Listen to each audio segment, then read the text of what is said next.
लेकिन आज मन थोड़ा सा दुखी भी है कि जब सुप्रीम कोर्ट ने जब ये सुनवाई की 10 तारीख को, तो सुप्रीम कोर्ट कोई ठोस ऑर्डर नहीं दे पाया और उसने रोक भी नहीं लगाई, क्योंकि लोग उम्मीद ये लगा रहे थे कि स्पेशल इंटेंसिव रिवीजन पर रोक लगेगी, उस पर स्टे लगेगा, क्योंकि जब एक बार बिहार में शुरू हो गया तो इसका मतलब ये है कि सुप्रीम कोर्ट को कोई प्रॉब्लम नहीं है अगर ये एक्सरसाइज हर स्टेट में की जाए।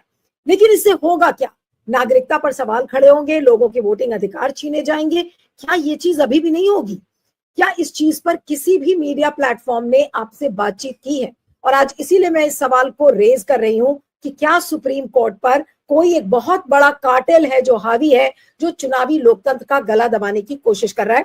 हमारे साथ दोनों मेहमान और आज की चर्चा में देवसायम साहब के साथ शुरू करूंगी कि देवसायम साहब, आपको क्या लग रहा है कि क्या कोई ना कोई ऐसा कार्टेल है जो इस समय सुप्रीम कोर्ट पर हावी है? कार्टेल, माफिया, गिरोह, इसके कई शब्द हैं, आप कोई भी शब्द इस्तेमाल कर सकते हैं या कुछ और शब्द अगर आपके जहन में आ रहा है आप उसको भी इस्तेमाल कर सकते हैं। लेकिन क्या ये कोई कार्टेल है जो हावी है इस समय सुप्रीम कोर्ट के ऊपर, कि सुप्रीम कोर्ट इतनी सी भी चीजें नहीं देख पा रहा है? रूल्स जो किताब में है, पीपल्स रिप्रेजेंटेशन एक्ट, वो भी नहीं दिख रहा है, जिसका अहम हिस्सा है उसमें साफ साफ लिखा हुआ है कि आधार कार्ड एक रेलेवेंट डॉक्यूमेंट है, लेकिन उस पर भी सुप्रीम कोर्ट सजेशन देता है, निर्देश नहीं दे रहा चुनाव आयोग को। जी हाँ बोलिए। जी, आपने बड़ा अच्छा सवाल पूछा है। मैं आज का प्रोग्राम में मैं ये कार्टेल वगैरह इस चीज के बारे में बात करने से पहले ही बेसिक चीज में बात करना चाहता हूँ। मैं फॉर्मर एडमिनिस्ट्रेटर था, मैं एक सिटीजन के नाते बात करता हूँ आपके सामने। ऑर्डिनरी सिटीजन, एक ऑर्डिनरी सिटीजन को सबसे बड़ा हक जो मिला है कॉन्स्टिट्यूशन में, जैसे मैंने उस दिन भी कहा था, फ्रॉम सब्जेक्ट टू सिटीजन कि यूनिवर्सल अडल्ट फ्रेंचाइज, गवर्नमेंट को सेलेक्ट करने का, इलेक्ट करने का हक, इससे बड़ा हक कॉन्स्टिट्यूशन में नहीं है। फंडामेंटल राइट वगैरह तो बात में आते हैं। ये हक जो है अभी चैलेंज हो चुका है। और दूसरा पॉइंट मैं बनाना चाहता हूं कि कोई भी हो, इलेक्शन कमीशन हो, सुप्रीम कोर्ट हो, प्रेसिडेंट ऑफ इंडिया हो, ये सारे सिटीजन्स के बात में, after the citizen is the most powerful institution in a democracy. बाकी सब जो पावर्स जो है सिटीजन से डिराइव करते हैं। हमारा कॉन्स्टिट्यूशन को स्टार्ट होते हैं, we the people of India give ourselves the constitution. ये कॉन्स्टिट्यूशन ने, सुप्रीम कोर्ट ने हमें नहीं दिया है, इलेक्शन कमीशन ने हमें नहीं दिया है, प्रेसिडेंट ऑफ इंडिया ने नहीं दिया है, यूनियन कैबिनेट प्राइम मिनिस्टर ने नहीं दिया है। We gave to ourselves. Very powerful words, लोग समझते नहीं है। We the people of India we gave ourselves the constitution. उसके बाद सारे आते हैं। उस कॉन्स्टिट्यूशन में बेसिक चीज है यूनिवर्सल अडल्ट फ्रेंचाइज। तो सारे भी जो इंस्टीट्यूशन है वो सारे समझना चाहिए सिटीजन के नीचे है। They are there because they are there. अभी मुझे याद है, मैं IAS में आने से पहले आर्मी में था, आर्मी में ऑफिसर था।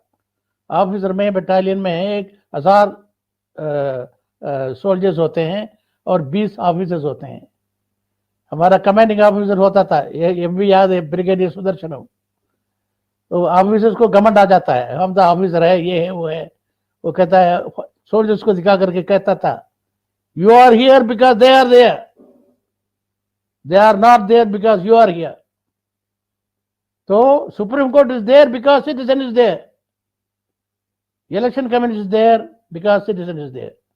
तो ये बेसिक समझ में आना चाहिए कि अगर सिटीजन नहीं है और हम दोबारा सब्जेक्ट बन जाते हैं, फिर कॉन्स्टिट्यूशन भी नहीं है, डेमोक्रेसी भी नहीं है, कुछ भी नहीं है। तो इसलिए जब भी हम बात करेंगे सिटीजन के जरिए से, सिटीजन के जरिए से बात करेंगे, सारे जो इंस्टीट्यूशन जो है सुनना पड़ेगा।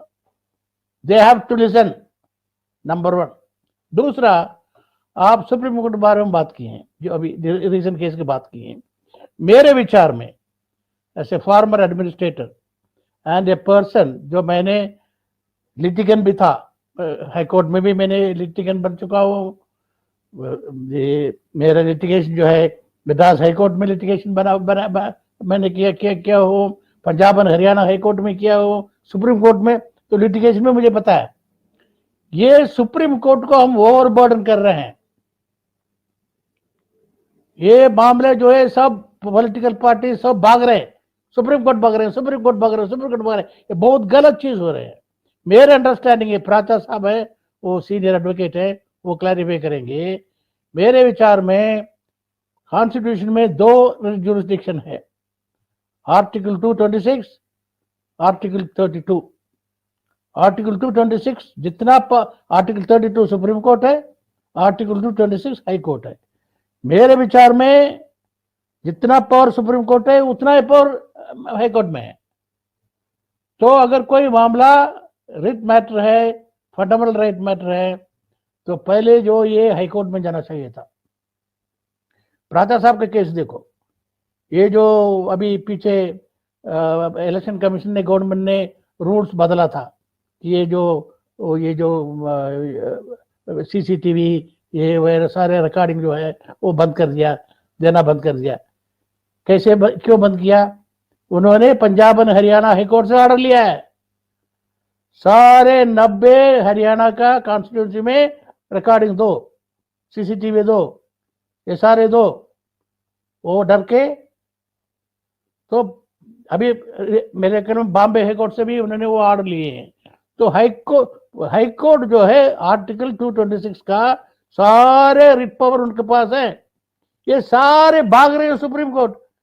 हमेशा हमेशा एडमिनिस्ट्रेशन में हमेशा जो है आप एक वो रखना चाहिए कि एकदम हाईएस्ट अथॉरिटी को कभी नहीं जाना चाहिए, कोई स्कोप छोड़ना चाहिए। पहले हाईकोर्ट में जा करके हाईकोर्ट अपना नॉल प्रोबेबिलिटी हाईकोर्ट से फेवरेबल ऑर्डर मिल जाएगा, क्योंकि हाईकोर्ट में जजेस भी उतने पढ़े लिखे हैं जितना सुप्रीम कोर्ट जजेस पढ़े लिखे हुए हैं। तो नहीं मिला है, आप सेकंड अपील, आपके पास एक अपील का मौका है। जो गलतियां हैं उसको दूर करके सुप्रीम कोर्ट में जा सकता है। वो सीधा 2 दिन में ड्राफ्ट कर दिया, जाके पहुंच गया, क्यू में खड़ा कर गया भाग के। तो मेरे ख्याल में स्ट्रैटेजिकली बहुत बड़ा गलती हो रहा है। हर एक जो मामला जो है ये मामला जो है पूरे इंडिया का मामला नहीं था, स्पेसिफिकली ये मामला मैं बता रहा हूँ। ये टेस्ट किया है इलेक्शन कमीशन ने बिहार में, तो बिहार स्पेसिफिक था, अभी बाकी स्टेट में गए नहीं।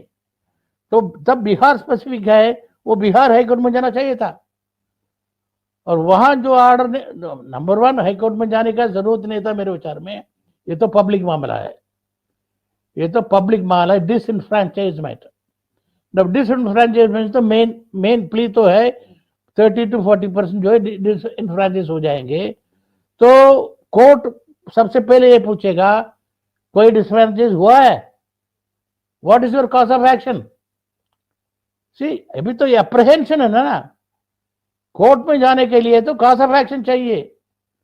आपको फंडामेंटल राइट वायलेट होना चाहिए, भाई इट शुड बी वायलेटेड। आपका नाम जो है लिस्ट में निकलना चाहिए, तब जा सकता है सुप्रीम कोर्ट में से हमारा फंडामेंटल राइट वायलेट हो चुका है, मेरा नाम निकाल दिया है, तो इसलिए अप्रहेंशन में नहीं जा सकता है। तो इसलिए सुप्रीम कोर्ट पर ब्लेम करने से कोई फायदा नहीं है। सुप्रीम कोर्ट का भी लिमिटेशंस हैं। तो आप अभी आते हैं आपका कार्टेल की बात। अभी कुछ साल से मैं ये ऑब्जर्व कर रहा हूँ, कई साल से पैटर्न जो बना हुआ है, सीधा ड्राफ्ट लगाओ, सीधा सुप्रीम कोर्ट पहुंचो, हाई कोर्ट को भूल गया, आर्टिकल 226 भूल गया। तो मुझे एक शक है, एक दिल्ली बेस्ड कार्टेल इसमें काम कर रहा है, लोगों को मिसगाइड कर रहे हैं, और पॉलिटिकल पार्टीज जो इस ट्रैप में फंसे हुए हैं। देवसान साहब, आपने बहुत महत्वपूर्ण बात कही। आपने कहा कि एक दिल्ली बेस्ड कार्टेल है जो इसमें काम कर रहा है, लेकिन कार्टेल, जब हम जैसे ही कार्टेल शब्द का इस्तेमाल करते हैं तो अगला सवाल ये आता है कि इस कार्टेल में कौन कौन हो सकता है। ऐसा कौन सा कार्टेल है जो इतना सक्रिय है, जो सुप्रीम कोर्ट पर भी दबाव बना रहा है, जो पॉलिटिकल पार्टीज पर दबाव बना रहा है, कुछ लॉयर्स हैं उनके ऊपर बना रहा है। ये क्या है, क्या ये कार्टेल? इसको भी इतना जरूरी है कि ऐसा कौन सा कार्टेल सुप्रीम कोर्ट पर इतना हावी है? मैं दिल्ली में नहीं रहता हूँ, दिल्ली में सिर्फ दोस्ती है, ये प्राचा साहब कह सकते हैं। मैं बैंगलोर में रहता हूँ, आराम से रिटायर्ड लाइफ लीड ठीक करता हूँ। ठीक है। वकीलों के साथ मेरे कोई हाँ कॉन्टैक्ट नहीं है एक्सेप्ट वेरी फ्यू। तो ये सवाल जो है आपको मैं जवाब नहीं बोल सकता हूँ, ये मेरे ख्याल में हाँ नहीं, मैं प्राचा इसलिए प्राचा के कहना चाहती हूँ because I want to take this conversation point to point, हम जो भी पॉइंट रेज कर रहे हैं। मेरा शक ये है कि द पैटर्न, जो ये पैटर्न सिर्फ इलेक्शन रिलेटेड केस नहीं है। वो जो अशोका यूनिवर्सिटी का जो प्रोफेसर था, द मुस्लिम बॉय, वो उसका जो हरियाणा पुलिस ने अरेस्ट किया था, सीधा सुप्रीम कोर्ट चला गया।